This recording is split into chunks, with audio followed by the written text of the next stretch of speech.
إذن أهلا وسهلا بكم مرة أخرى على قناة رشاد، ونذكر فقط بموضوع الحلقة اليوم، وهو ماذا أصاب الأحزاب الجزائر تحابي السلطة وتهرول كلما دعتها، ثم تتباكى وتبكي على نتائج الانتخابات للمرة 50، والسيناريو لم يتغير، وأوضاع المواطن تتراوح مكانها بل تتأزم بعد كل استخفاف، ودار لقمان على حالها. فهل تعود المواطن على هذا الحال؟ ما الذي يجب عمله لتغيير هذا الوضع؟ ولنبدأ بأول مكالمة. عمار من سوق هرس. السلام عليكم خويا عبد النور. السلام ورحمة الله وبركاته. أهلا سي عمار، كيف أحوالكم؟ لاباس عليكم؟ الحمد لله. واش راكم انتم؟ والله لا يبارك فيك. وكان تحضر على الانتخابات هكذا. نعم، الأحزاب دور الأحزاب وضياع صوت المواطن بين تجبرة السلطة وضياع أو متاجرة الأحزاب بهذه الأصوات. والله يا أخوي عبد الله، صالح كل إنسان يكون صريح مع نفسه قبل ما يكون صريح مع الآخرين. هكذا. تفضل قل ماذا تريد قوله؟ والله أنا حضرت في إحدى دوائر ولاية سوق عراس. نعم. جاونا أحزاب كل واحد يقول أنا الفول تاعي طياد. نعم. وإنما الشيء اللي سمعته معايا أخويا عبد الله. نعم تفضل. أنا الشيء اللي شفته بعيني وسمعته بودني. والله كاين حزب يعني فعلا مجندين حلاقات حساسات كما نقولوا. نعم. مجندين ولاد شاربين الطاشيات يسبقوا لابواب المدارس، يعطيوا الوقت على فعلا المنتخبين، اعطاوا الدراهم، شراو لي سيراتمون، شراو التلفوات، واذ به فاز بها حزب جديد يقولوا له حزب العداله والحريه ذات الاغلبيه الساحقه.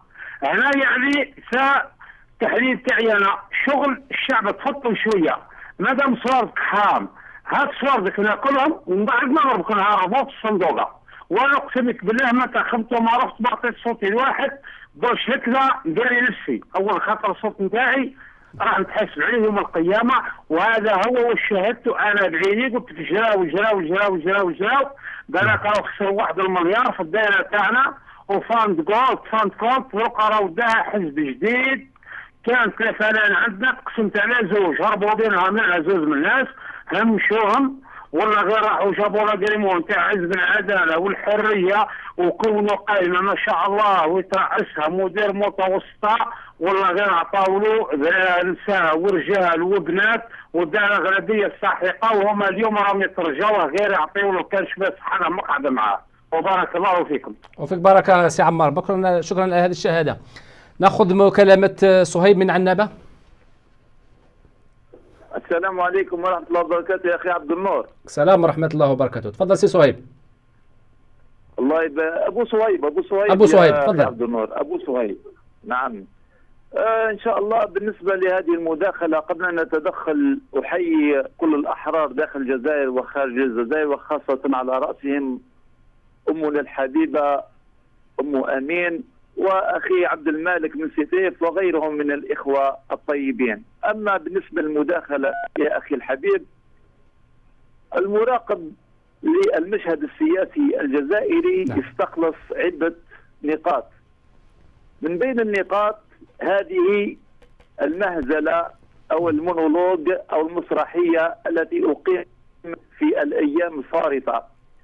لقد نزل الستار وذهب الجمهور إلى بيته بعدما قاموا أولئك الذين تقمصوا بعض الأدوار.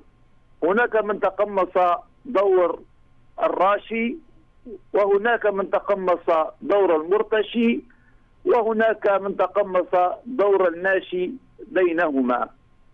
أما بالنسبة للمعترك السياسي يا أخي ليس هناك جديد، ولا نرجو من هؤلاء يمثلوننا في أي استحقاقات. إلى متى أبو صهيب؟ إلى متى؟ نعم. بإذن الله تعالى حتى ينجلي علينا هذا السواد الذي عم وطم هذه الربوع. وعن قريب إن شاء الله لقد بدأ بزوغ فجر جديد، وهو الربيع الجزائري الربيع الذي يجعل الجزائري يحس بالاعتناق حريته ويحس بكرامته الحقيقية، وليس التي يدعون بعض الناس الذين يقولون نحن نمثل هذا الشعب. عن قريب بإذن الله سينجلي هذا الغبار وهذا الليل البهيم على هذه الربوع المباركة. ما هي أبو صهيب؟ نعم يا أخي، باش نكونوا صراحة مع بعضنا، ما هي المؤشرات التي تجعلك تقول هذا؟ لقد بدأت بعض المؤشرات تظهر في الأفق، من بينها هذا الوعي وهذا الإحساس بالمواطنة الحقيقية. أصبح المواطن الجزائري إن صح التعبير تغمره بعض الأشياء التي تصب في الوعي الشمولي. أصبحنا نرى بعض الشباب وخاصة الشباب بغض النظر على الشاب الجامعي أو الشاب المتعلم أو المثقف أو غير أي الشاب كشاب جزائري الذي يحمل هذا الشعار. الشاب الجزائري يا أخي أصبح يعي بأن هذه المهزلات لا أصبح تنطلي عليه، أي لقد صحى من غيبوبته، صحى من نومه، عرف أين يكمن حقه. لماذا؟ لأن الحقوق تأتي قبل الواجبات. أصبح هذا الشاب، نحن نركز على هذه الفئة، لأن الشاب كما قال النبي صلى الله عليه وسلم في الحديث: نصرت بالشباب. لأن الشاب يا أخي هو اللبنة الأساسية لكل مجتمع. لأن المؤشرات التي أصبحت تظهر بأن أيام التسعينات، أي أولئك الشباب الذين حملوا مشعل الانتفاضات التي مرت منذ هذا التاريخ، أصبح الشاب يعي بأن له مسؤولية على عاتقه، أي لابد أن يغير. إذا ذهبنا للتغيير يا أخي، لسنا نحن نحمل السلاح أو غير ذلك، لا، هناك تغيير نابع من ذواتنا. هذا التغيير جعل شعارنا الآن بأن هؤلاء الذين هم في السلطة لا يمثلوننا. الذين يمثلوننا هم أولئك الذين أخذت شرعيتهم. الشعب زكى أولئك الرجال، أولئك الأفاضل. يا أخي انظر إلى مفارقة عجيبة في الانتخابات التسعينية. ماذا أعطيك ولو جزئية يا أخي؟ الذين ترشحوا من هناك الدكاترة، هناك المهندسين، هناك الأطباء، هناك لهم دكتوراه في الفيزياء النووية، هناك منهم رجال لهم باع في العلم، زبدة الشعب في ذاك الوقت. نعم، لهم كتب.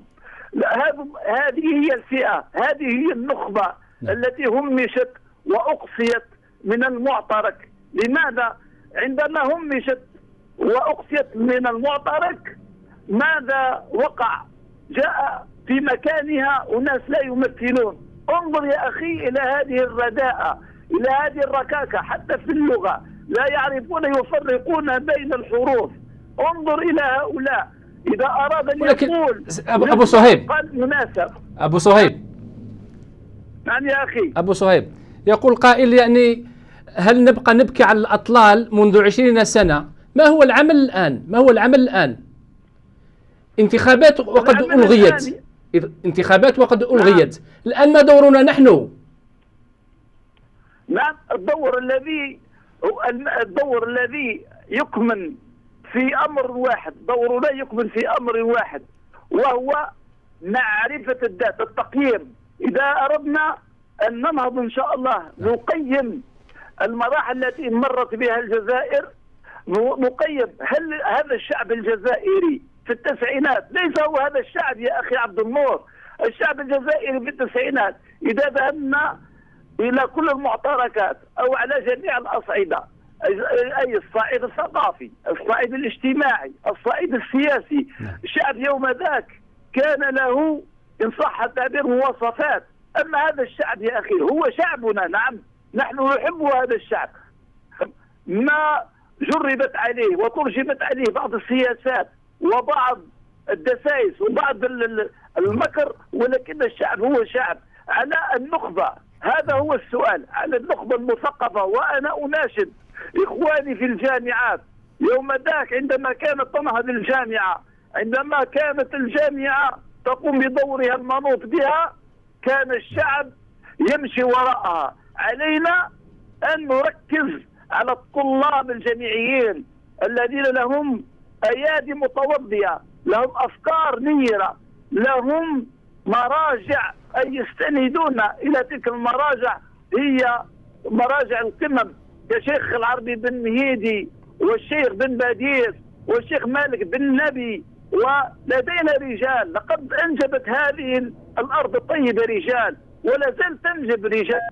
أما يا أخي على سؤالك، لابد النخبة المثقفة أن تلعب دورها. إن لم تلعب دورها فيحاسبها المولى تبارك وتعالى يوم القيامة. عليها أن تقود هذه الأمة إلى بر الأمان. لم يبقى هناك مجال للسكوت، مجال للراحة، مجال للنوم. علينا بالعمل. ولكن شكرا لا أبو صهيب، ولكن السلطة لا ترى بهذا العين. شوفي برك يا عبد النور، عبد النور خويا، عبد النور كلمة واحدة. تفضل. كلمة عبد النور. تفضل. ربي يبارك فيك.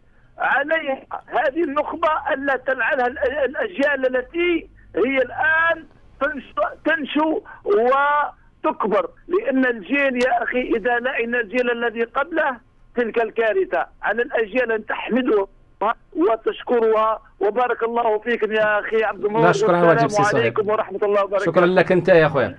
شكرا لأبو صهيب، كنت من عنابة. نبقى في عنابة ونأخذ مكالمة وسيم. سي وسيم، أهلا مرحبا بك. الو، مساء الخير خويا. مساء الخير، أهلا مرحبا بك خويا.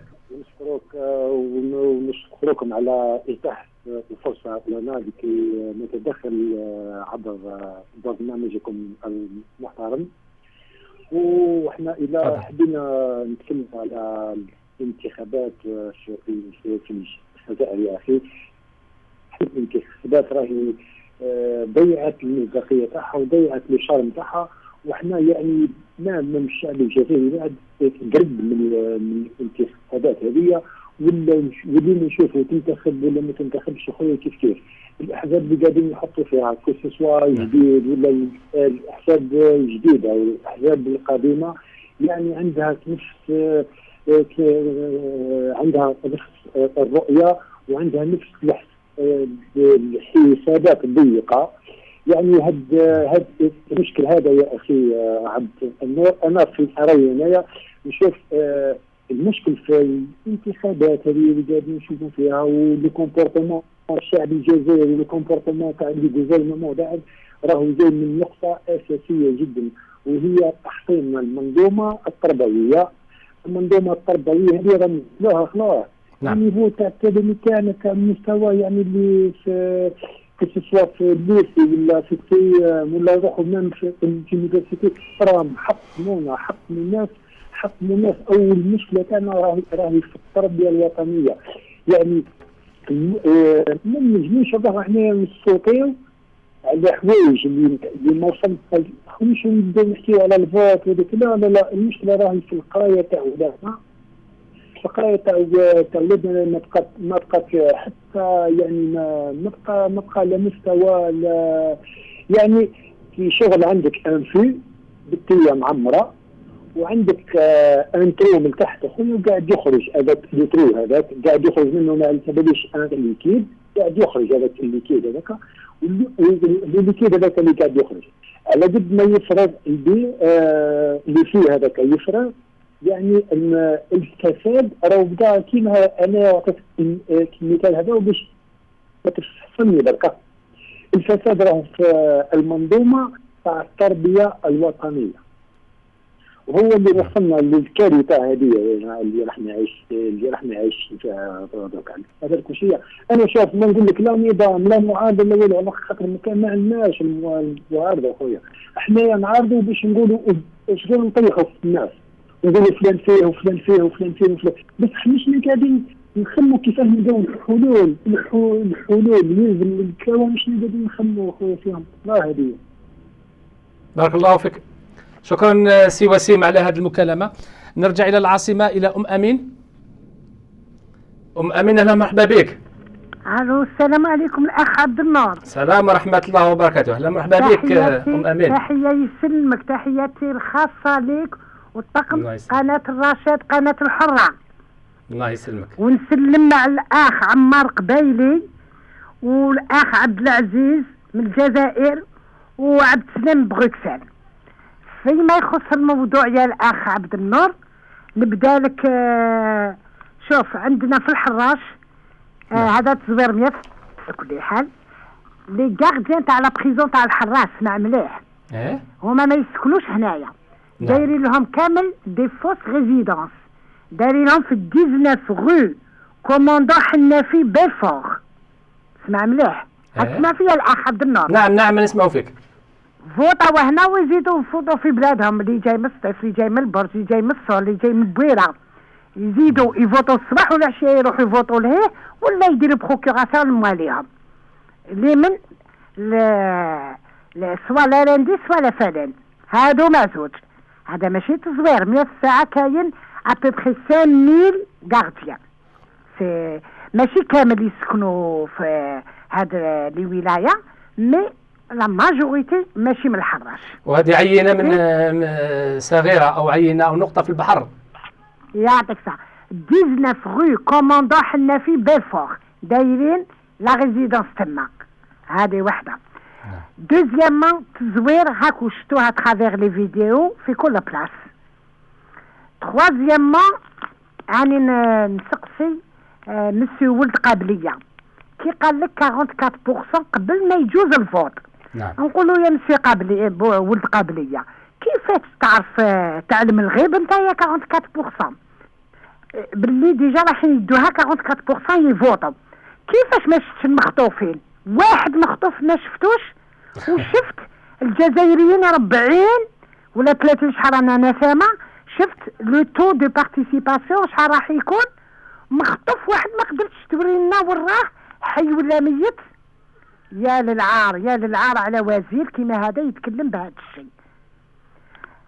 كاتخيامون انايا ما فوطيتش وما فوطيناش حنا في دارنا اصلا وما نفوطيش، وكي راهم كاين هذا التزوير كامل تيك، وعلى ما حبسوش وداروا كيما نهار اللي داها الجبهه الاسلاميه قد داتها تمتم. قال لك مسيو هارون علي هارون لو فامو قال لهم de toutes les façons il faut trouver une solution.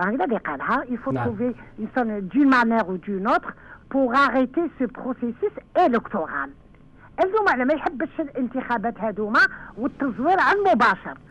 في وقت ضرب جبهة الإسلام جبهة الإسلام الإنقاذ ما كان حتى تزوير. الناس خيرت الفيس، كانوا يخلوه يجوز 4 سنين 5 سنين، لا ما عجبهمش الحال يعاودوا الفوت وينحوه. هذا التزوير عن مباشر وما حبسوهاش، وقال لهم اللي يحب يرفع دعوه. ليه من ترفع دعوه؟ القضاء عندنا القضاء يخلنا القضاة كامل قال عليهم الاخ بالمناسبه نتاعها الاخ ملوك بن يوسف قال دي فو قضاة دي فو مجاهدين. سي سكيلا انونسي، سي سكيلا دي في لاشين تاعكم ولا شين تاع المغاربيه. وعلى ما يحبسوش اليوم هذه الانتخابات وقلت التزوير وهم اللي كانوا يوروا فيهم كامل لي فيديو اللي يصوروهم الناس. هاد الناس ما راحوا جابوا التصوير من كاش بلاد جزائريين، والناس راهي تتصل عندكم وتتصل عند المغاربيه وراهم يهضروا وبكل شفافيه، ما راهمش يكذبوا. هذا ما قدروش يديروها في ضربه الفيس، حبسوه وداو البلاد للهلاك. كانوا معولين عليها، على بالهم باللي يكون يحكمها الفيس الناس ترتاح تتربى تخدم تقرا تسكن. ناضوا حبسوا هذاك لو تو دو بارتيسيباسيون اللي خرج، وناضوا بدات القتيله وعادوا باش يصابوا حسابهم، عادوا يقتلوا في الناس ويرفدوا في الناس يخطفوا فيهم اليومنا هذا. هذه بلاد عبد النور خويا، وراهم الحكام، وراهم المسؤولين تاع البرلمان، وراهم الاحزاب، وخاصه احزاب اللي ادعوا بالاسلام. واسمح لي يا الاخ عبد النور كي نقولها، احزاب اللي ادعوا بالاسلام المنافقين، خاطر كنتوا على حق. نهار اللي حبسوا الفيس كانوا يوقفوا، هما جاوا ضد الفيس. هادوما الاحزاب، منهم ابو جرى السلطاني، منهم بالخادم، منهم اللي زحنوا، منهم القائمه كما نقولوا طويله، يخدموا المصالح النظام، ما يخدموش للشعب. وعلاه يبكيو امين؟ انت فالك علاه يبكيو في كل نهايه انتخاب؟ المره ال50 مرة الانتخاب علينا، من 62 هو يمر علينا الانتخابات، وفي كل مره يبكيو بعد النتائج، يبكيو على النتائج. اذا خاطر الدوله معناتها مامنين معناتها باش يربحوا ولا كيفاش؟ ماشي دوك الدوله طمعتهم، قالت لهم نجوز لكم ديالكم، تعطي لهم دي كوطا كيما كيقسموا السكنات، كي يدوهم 10 فيلات يعطوا براكه قصديريه لكاش واحد. الوغ لعبت بهم الدوله كيما هي لعبت ويحيى، خدمت به وعطات له ان كوت بي حاشاك، والقائمه طويله. واش رايك في امين؟ نعم. واش رايك في العهده الرابعه؟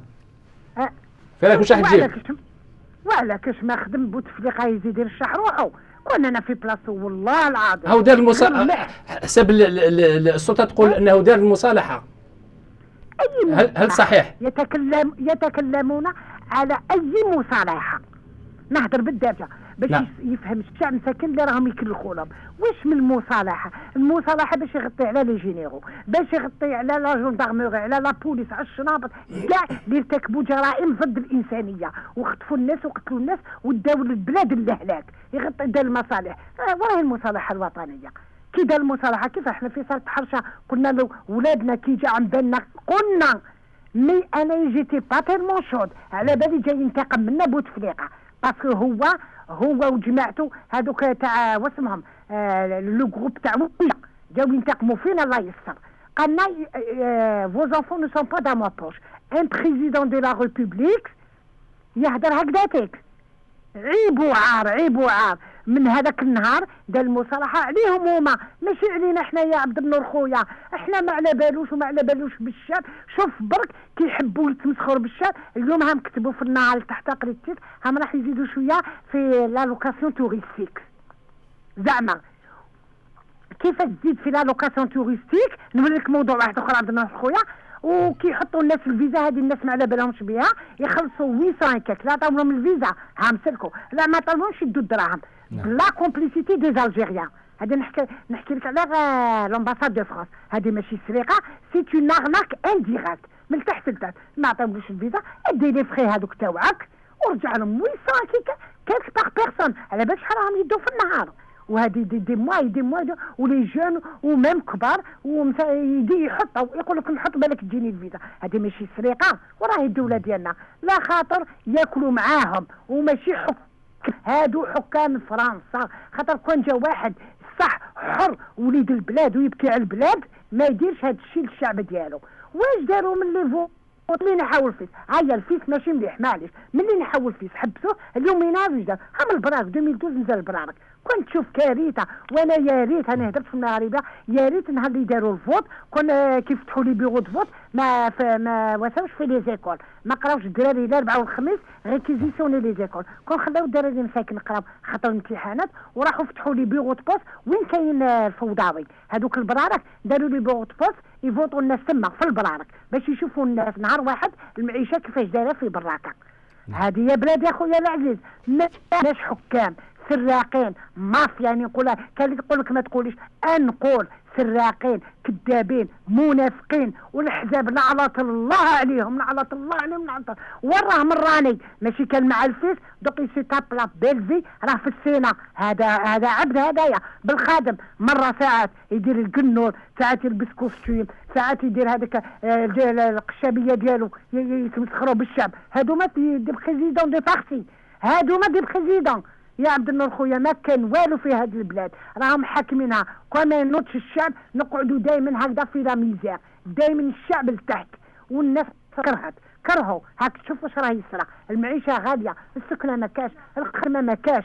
اخويا العزيز واش حبوا يديروا فينا؟ وكي يتصلوا يقول لك هذه القناه تاع المغاربيه، وخساره ما هضرش عليكم نتوما، هضر على المغاربيه بصح اترافيغ فوتر شين. انا نجاوبوا لهذاك الصحفي بوعقبه، سعد بوعقبه اللي قال لهم المغاربيه فيها وعليها وديك وديك وديك، ونقول له انت لا نعرفك راجل وصحفي حر وحريه التعبير وتخاف الله تعالى، غدوه دير ان اختك وقول لهم يا حكام العرب يا اللي خطفتوا ولاد الناس تلقوا ولاد الناس، تاكلوا كامل كيف كيف، تسرقوا كيف كيف، وتخبطوا كيف كيف، وما تحشموش على ملتكم. نورمالمون ما تزيدوش تبانوا كاع. ولا شان تاع المغاربيه ولا شان تاع الراشد راهي كسرتهم ووضحت كاع واش راه كاين اترافيغ لو موند، ماشي اترافيغ لالجيري، اترافيغ لو موند راهم يدور. نطلب لكم ان شاء الله ربي مزيد من الصحه، وربي يثبت لكم عقلكم، وان شاء الله المتصلين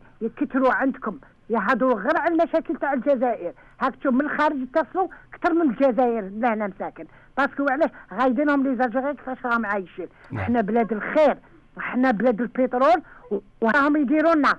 وكي يجوا لي زيليكسا يبداو يشدوها دغوات غوش غير باش الناس تفوتي. ما فوطاوش عبد النور خويا، ما كاش منها 44%. هاك تسمع فيا؟ نعم ما كاش منها 44%. والله والله والله ما كان 44%. انا نحلف نتحداه، هذا ولد القابليه. سيت على بالك سي ترافيكي سي فولو وزيد سي توجور لا فانان كي كان.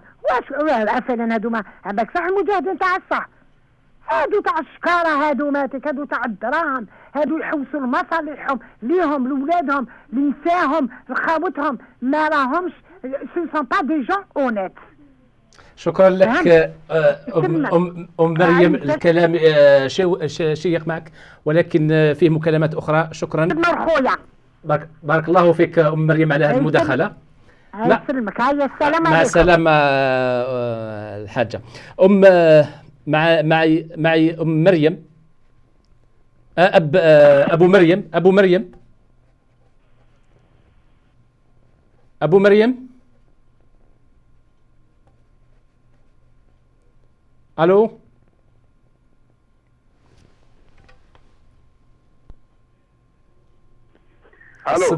صديق من الجزائر. السلام عليكم. السلام ورحمة الله وبركاته. تفضل سي صديق. اخ عبد النور السلام عليكم. انا نحيي على كل حال الطاقم تاع القناة تاع العصر. الله يسلمك. وبمناسبة نعزي الأسرة تاع الأخ بن هادي الله يرحمه. الله يرحمه. هذا المجاهد البطل واللي قدم نفسه من أجل قضية عربية وإسلامية عظيمة علينا في العراق، ونتمنى إن شاء الله الانتصار لكل المقاومة العربية والإسلامية في فلسطين وفي الصومال وفي أفغانستان وفي الشيشان وفي كل بلاد إسلامية لا زالت تدوسها الأقدام تاع المحتلين. ألو؟ نعم نسمع فيك سي صديق. واستشهاد الأخ بالهادي هذا يراه يبشر بالخير بالنسبة للشعب الجزائري، ويثبت أن شعبنا لا زال فيه الروح تاع المقاومة. صحيح أن السلطة استطاعت من سنة 1962 إلى يومنا هذا أن تتلافى بالشعب الجزائري وتتعامل معه ليس كمواطن وإنما كمجموعة من الناس فقط، يعني مجرد مجموعة من الناس لا تحتوي على حقوق وليست لها واجبات. السلطة اليوم وصلت إلى الإفلاس التام. احنا نلاحظوا اليوم يعني كنقارنوا مع رواحنا بتونس ولا بالمغرب ولا بمصر ولا حتى بالدول تاع الخليج، يعني ربما سياسيا نختلف معهم من ناحية المواقف السياسية، ولكن على الأقل هذه الأنظمة بالرغم من فشلها على المستوى السياسي والحضاري استطاعت أن تحقق يعني الحد الأدنى من الحاجيات تاع المواطنين، واستطاعت كذلك أن تنخرط في السيرورة تاع العولمة، واستطاعت كذلك أن تبني اقتصاديات مقاومة حتى وإن كانت هشة. ولكن نحن في الجزائر ما عندناش يعني حقيقة سلطة، وما عندناش حقيقة دولة. احنا رانا نعيش في فوضى تامة. يعني السلطة اليوم عندما احتقرت المواطن إلى هذه الدرجة وتحاول أن يعني تضفي على نفسها الشرعية، أي شرعية عندما يعني تخلق حزيبات من أجل أن تتغاضى عن أفعالها ونواياها الحقيقية. هذه السلطة هذه اللي احتقرت المواطنين إلى هذه الدرجة هي كذلك محتقرة من قبل الدول الأجنبية. يعني اليوم احنا أصبحنا مهزلة. هل تعتقدون أن السلطة الحالية على رأسها بوتفليقة، هل تعتقدون بأنهم يعني يعاملون معاملة الزعماء ومعاملة المسؤولين ومعاملة السياسيين في العالم؟ لا، هؤلاء الناس يعني اليوم أصبحوا بفشلهم الذريع في جميع المستويات، يعني أصبحوا هم بحاجة إلى أن يساندهم من أجل البقاء في الوضع الحالي. الصور يعني حتى اليوم راهم يستنجدوا بسيدهم هولاند كما استنجدوا بالأمس بساركوزي، وكما استنجدوا بالأمس بميتيرو وبأمثال ميتيرو. هذه الاحزاب هذه يعني في الحقيقه هي احزاب مفتعله. يعني واين هي الاحزاب التي تحمل مشاريع سياسيه؟ اين هي الاحزاب التي لها يعني مشاريع اقتصاديه؟ اين هي الاحزاب التي هي تشكل مناظر من اجل مناقشه القضايا المصيريه للجزائر وللشعب الجزائري؟ الاحزاب يا حبيبي لم تصبح منابر لصنع الافكار، ولم تصبح منابر يعني لطرح البديل على المستوى السياسي والاقتصادي والاجتماعي. هذه الاحزاب هذه تستعمل فقط من اجل در الرماد هنا في الجزائر، من اجل يعني تنويم الشعب الجزائري، وكذلك تستعمل وتروج في الخارج على اساس ان لنا يعني شبه ديمقراطيه وان النظام يسير نحو الديمقراطيه. لا، النظام يا اخي اليوم اصبح مفلسا افلاسا تاما، والوسيله الوحيده اللي اصبح النظام يسير بها الامور في الجزائر هي الرشوه. اليوم راكم تشوفوا تلاحظوا باننا اليوم اصبحنا مهزله. اليوم اصبحنا مهزله، ليس الناس كلهم الشيوخ والعجائز، يعني قضايا وزراء، قضايا ولاة، قضايا مسؤولين كبار في السلطه تناقش في الطرقات وتناقش في المقاهي، يعني فضائح كبيره ما يقدرش النظام ان يتخلى عنها او يعني يخبيها ولا يسترها.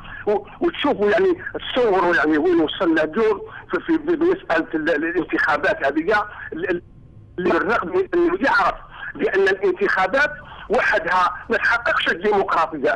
الانتخابات هي وسيله من وسائل تحقيق الديمقراطيه. يعني المشكل الاساسي اليوم هي مشكله الشرعيه في الجزائر. بارك الله فيك. اسمعني الاخ عثمان. نعم سي صديق. المشكل اليوم في الجزائر، يعني لاحظنا الانتخابات وين تصور يعني الشعب الجزائري راهو اضرب كليه عن المساهمه بهذه الانتخابات المعزله، والنظام لم يصبح له اليوم ما يغطي عليه من هذه البهدلات وهذه الفضائح.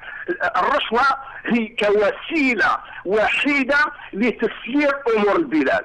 يعني احنا كنطرحوا مثلا أين هي هذه النخبة اليوم الموجودة في الجزائر؟ وهذا هو المشكل سي صديق، النخبة لا تلعب دورها في الجزائر. شكرا سي صديق على هذه المكالمة وهذه المداخلة، وأهلا بك في أي وقت خويا في أي موضوع. بارك الله فيك. ناخذ مكالمة عبد الباقي من عنابة. السلام عليكم. السلام ورحمة الله وبركاته. ايش رايك الاخ عبد النور، كيف حالك؟ والله الحمد لله يسلمك.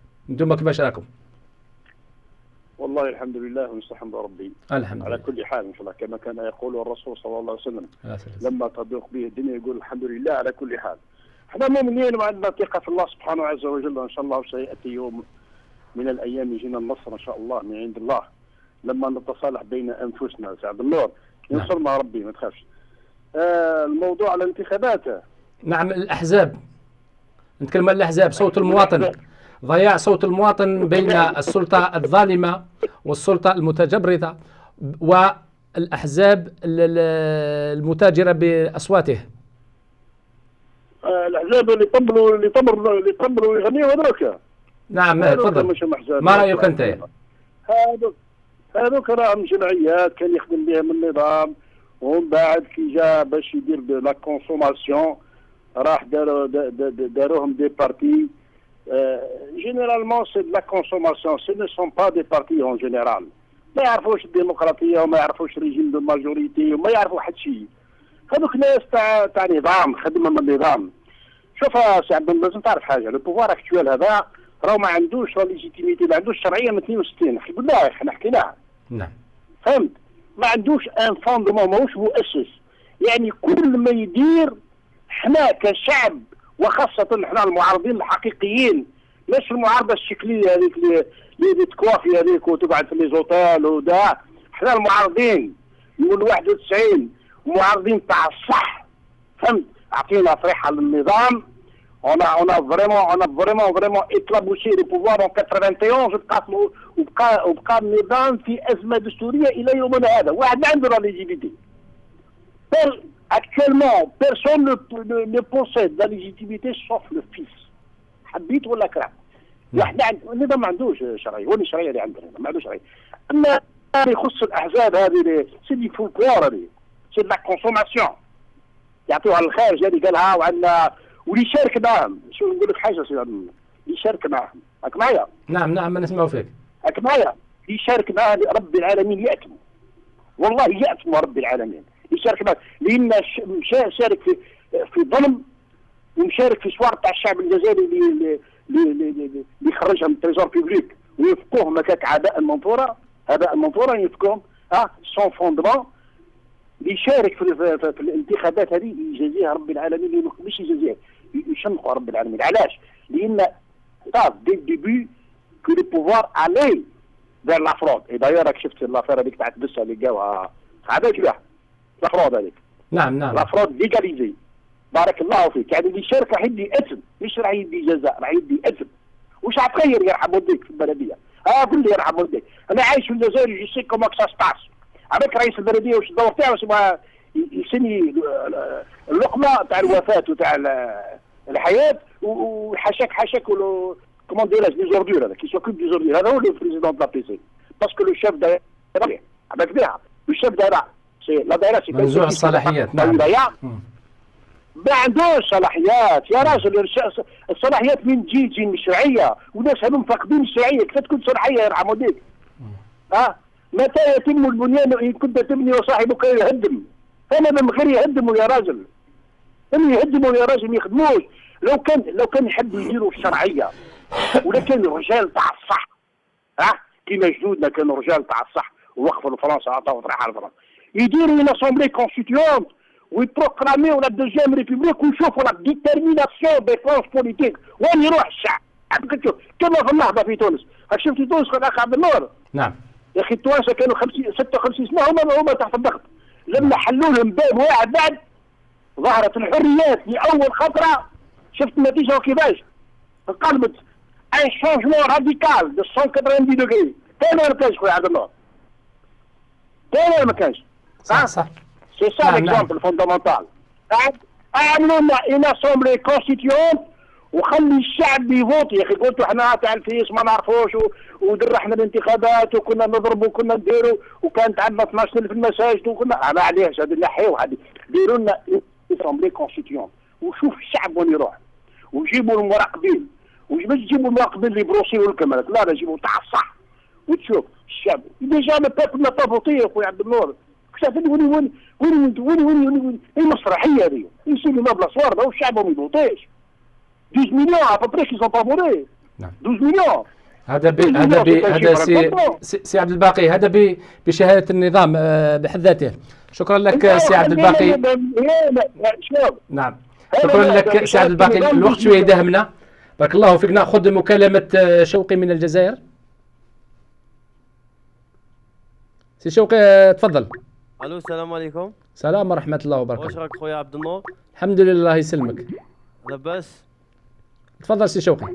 المداخله تاعي فيما يخص صوت المواطن الجزائري. نعم. اصبح يشترى بالمال، يعني ب200,000 تقدر تشري واحد باش يروح يفوتي على حزب. نعم. والحاجه الثانيه ان السلطه عندها المال الكافي باه تشري كاع المواطنين، الخزينه معمره. وفيما يخص الأحزاب ما كاش. والأحزاب تبيع الأصوات لبعضها البعض بالملايير. فوالا صافي الأحزاب ما كاش أحزاب السلطة. نعم. تخيل الأخ عبد النور في الانتخابات هذه رئيس بلدية في كل عهدة يترشح في حزب. قناعة. يعني ايه والحزب العتيد جبهة التحرير الوطني يدخل ليها بالمال، يشريها باغ اكزومبل ب 230 مليون ولا 250 مليون باش يدخل في الحزب.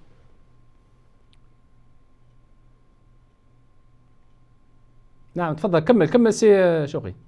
ايه الاخ عبد النور، وبهذه الطريقه معناتها حب يقول باللي الشعب هذا ولا مادي بزاف ويستغلوا الفقر تاعو والحاجه تاعو، باسكو كل واحد عنده مشكل. كان اللي عنده مشكل تاع السكن، كان اللي تاع وظيفه، كان اللي كل واحد وظروفه. يستغلوا الظروف تاع المواطن المسكين الجزائري اللي وصلوه للحاله هذه.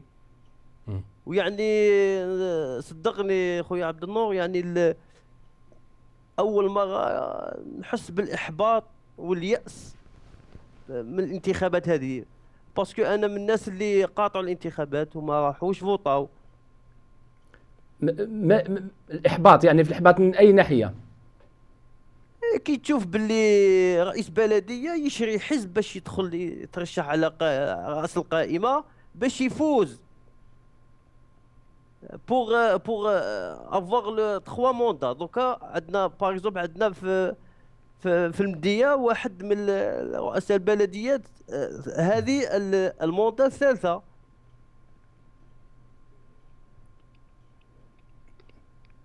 ولكن هذه الاحزاب اذا جمعناها وجمعنا الذين انتخبوا يعتبروا يعني لا يمثلون الشعب الجزائري. بالطبع بصح الحقيقه هذه اللي راني عايشينها في الجزائر اخي عبد النور. نعم. يعني والشاذ لا يقاس عليه. ايه بصح عمت يعني ما تقدرش دير حتى حاجه وحدك. وما هو العمل يعني انت يعني ما هو الحل؟ الحل ما لقيناش الحل، ما لقيناش. بارك الله فيك سي شوقي على هذه المداخله، ودمت مناصر للقناة وصوتك يهمنا كثير. إذا ناخذ حماني من عنابة. السلام عليكم. السلام ورحمة الله وبركاته. سي حماني أهلا ومرحبا بك. أهلا بك سي عبد النور. واش راك عبد النور؟ الحمد لله تفضل. بالنسبة لصوت المواطن يا أخي، الأحزاب هذه يشارك تمثل غير نفسها. المواطن بعيد كل البعد عنها، لأن كما تعلموا السلطة قد تتكلم بأن المقاطعين نسبة كبيرة أو أغلبية ساحقة لمقاطع الشعب في الانتخابات. نعم. والنتائج الحقيقية عندما يعلموا جيدا بأن نسبة كبيرة من الشباب الجزائري قاطع الانتخابات. والآن وكانت مفاجأة. سي حماني تفضل. أنا على بالنا بلي الشعب الجزائري قاطع. الآن في من يثق؟ ما الذي يقود الشعب الآن في رأيك؟ ما هو العمل؟ يا أخي لازم يكون هناك اتفاق، لأن لازم يكون هناك اتفاق ووحدة ما بين الشباب هذا وجميع القيادات، مش الأحزاب هذه. الأحزاب هذه راهي أدوات تزوير، لأنهم هم يعلموا بأن الدولة كي زورت بالصحافة وزورت بأعوان الإدارة وثوره بالقضاة وثوره بالاحزاب، لان الدوله دوك تقول وهذا دوركم انتم في كجمعيات سي حماني. يا اخي احنا قاعدين نشطنا قاعدين نحسسنا في الانتخابات السابقه من بكري خلاف وانا نقاطعوا ونحسوا في الناس باش نقاطعوا، والحمد لله استجبوا لنا الناس. اما بالنسبه لقيام ثوره او اتحاد الشباب لازم هذا عامل كبير، مش تقوم غير في عنابه ولا تقوم كما نقولوا احنا في الطارف ولا في تيكدا و43 ولايه تبقى ساكته. لازم يكون هناك اتفاق ويكون هناك وحده، على الاقل كي نقوموا بالثوره تكون ثوره سلميه، تغيير النظام الشامل بكل رموزه واركانه.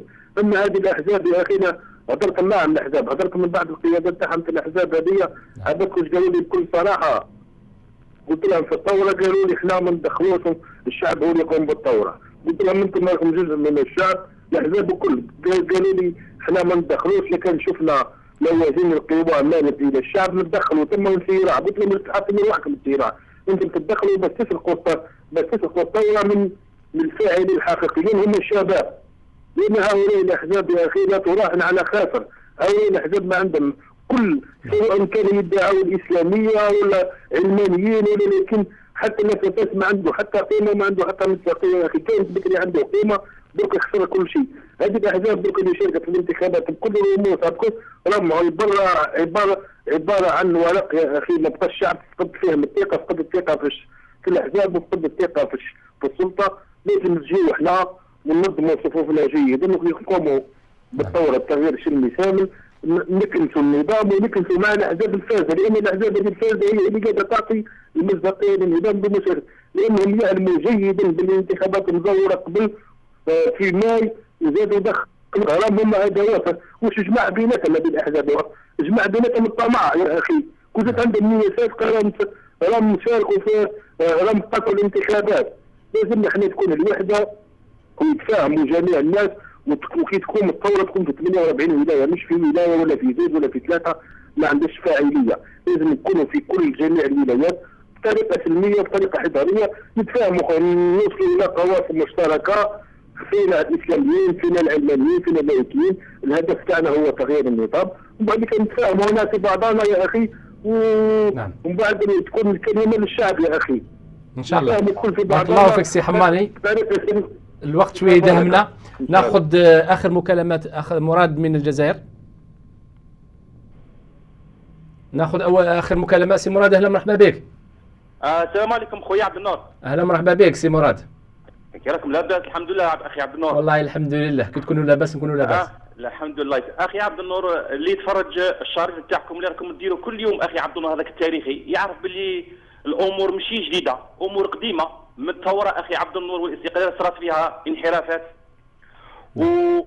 وبالنسبه للموضوع اليوم اخي عبد النور، المداخل الضخمه تاع الجزائر استغلوها اصحاب القرار في افساد الحياه السياسيه اخي عبد النور، اخترقوا الاحزاب، اخترقوا الصحافه، اخترقوا المجتمع المدني، حتى الائمه اللي يعرفوا الله اخي عبد النور وشراوهم، كل شيء شراوه بالدراهم اخي عبد النور. هذه المداخل الضخمه تاع الجزائر اخي عبد النور عاود لا توجه للتنميه والازدهار والبحث العلمي والتقدم والتطور، وجهوا اخي عبد النور بيحافظ لك على نظام الحكم نتاعو اخي عبد النور. والانتخابات الاخيره اخي عبد النور وجهت اصحاب القرار وجهوا لي رانا هنا اخي عبد النور، ما زالت البوليس السياسي قال لكم رانا هنا، اصحاب القرار قال لكم ما زلنا رانا هنايا، احنايا اللي درنا الانقلاب تاع 91 وحنا اللي جبنا بوضياف وتخطى الخطوط الحمراء، وحنا اللي قتلناه، وحنا اللي ابدنا قرى ومغادر من جذورها باه نبقاو في الحكم. يقولنا شكم ديروا انتما وتهضروا وتطبطبوا اخي عبد النور وتهضروا الانتخابات مزوره مش مزوره، الرساله رانا هنا، ديروا شباب ديروا اخي عبد النور. الى ما جابش انا التغيير اخي عبد النور، اني متشائم بالتغيير، الا كان قارع بالنخبه تاعنا ولا المجتمع المدني اخي عبد النور ولا هذا الناس يغيروا، للاسف الشديد انا مصاب باحباط. الى ما جابش ربي سبحانه وتعالى حيه من عنده اخي عبد النور، الى ما جابش الله سبحانه وتعالى حيه من عنده، الامور تبقى على حالها، الامور تبقى على حالها اخي عبد النور وستزداد سوء. بات قارح هذا النظام يدير مبادره من عنده ويسلم السلطه ويخرج من الحكم، هذه لا تحلم بها اخي عبد النور. لا تتفاجأ تحرير فلسطين من الإسرائيليين أصبح عندنا سهل من تغيير النظام في الجزائر أخي عبد النور. ما يخرجوش من الحكم أخي عبد النور، بتقارع بهذه النخبة والمجتمع الثاني غير ما يغيرش اخي عبد النور. شوف اخي عبد المصريين، شوف الحراك السياسي اللي راه عندهم اخي عبد النور. رئيس الجمهوريه منتخب من الشعب ويوصفوه الاخرين المعارضه بلي ديكتاتور، وحنا كل يجوا عندنا الجزائر حنا كي يسمونا حنا يا اخي عبد النور. رئيس الجمهوريه شويه نحارب تاع مصر الدخل في القضاء، كل الناس وقفت في وجهه اخي عبد النور، وحنا الجزائر انسداد. مكاش حياه سياسيه، مكاش حراك اخي، حراك سياسي وجمود تام. نجحوا قلت لك اخي عبد النور، المداخيل الضخمه تاع الجزائر اخي عبد النور نجح استغلوها، اصبحت نقمه علينا اخي عبد النور.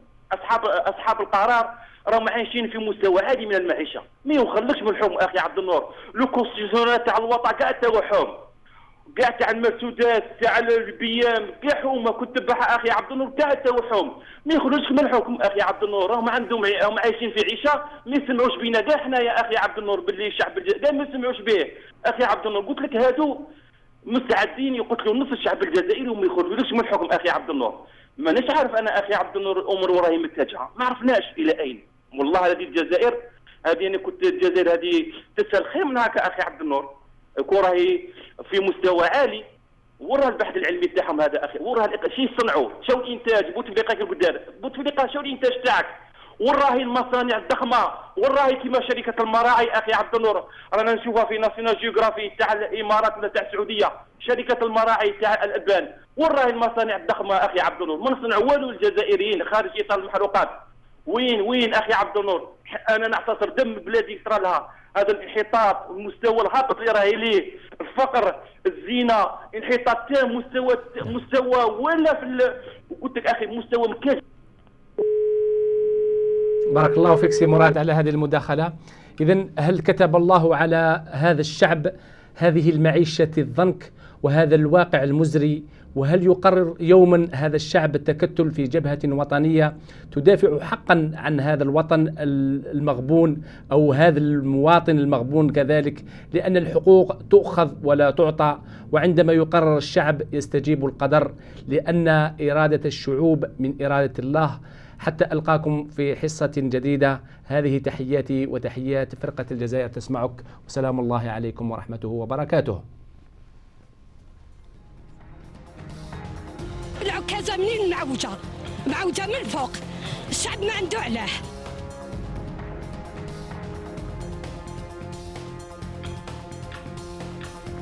زادوا لنا السكر، زادوا العدس، زادوا المعيشة كاع، السكنة كاين. ديك اللي ماشي قادر تقول لي يروح. بلاد العدالة نايمة والحقرة قايمة.